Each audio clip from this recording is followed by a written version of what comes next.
On vous a souvent parlé d'accidents causés par des camionneurs mal formés ou encore qui n'ont carrément pas de permis. C'est une des conséquences du dangereux stratagème des chauffeurs Inc. qui permet à des employeurs de sauver beaucoup d'argent. L'industrie du camionnage demande d'ailleurs à Québec d'agir et éradiquer ce fléau. Jasmin Dumas.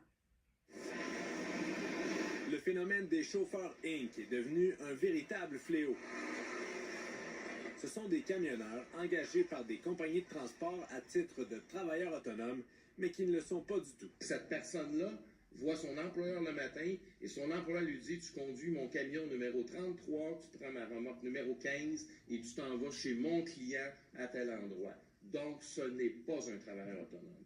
C'est un travailleur déguisé en entrepreneur. Il parle d'une concurrence déloyale parce que ces transporteurs peuvent couper jusqu'à 20% de leur coût d'opération. On voit même dans les interceptions qu'il y a eu dans les dernières semaines des chauffeurs sans permis de conduire, de faux permis de conduire, des permis de conduire expirés, des certificats d'assurance non valides. C'est de l'exploitation pure et simple de ces employeurs-là. Ces travailleurs-là manquent d'informations, sont pognés dans le réseau. La plupart de ces travailleurs-là proviennent de l'extérieur. Ils travaillent sur des permis temporaires.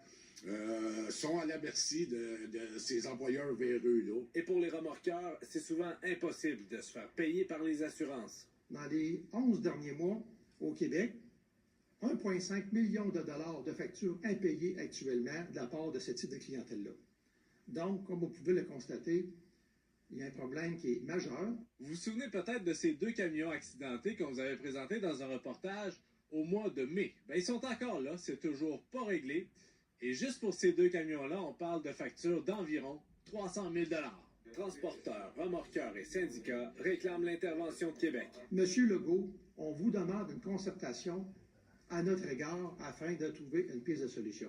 C'est pourquoi, comme je mentionnais précédemment, la garantie de paiement est nécessaire afin de pouvoir continuer à bien servir les corps policiers au Québec et s'assurer que les routes sont bien dégagées. On veut aussi demander au gouvernement de donner des pouvoirs supplémentaires à l'Agence Contrôle routier Québec. Un autre dossier qui s'ajoute sur le bureau de François Legault. Jasmin Dumas, TVA Nouvelle Sherbrooke.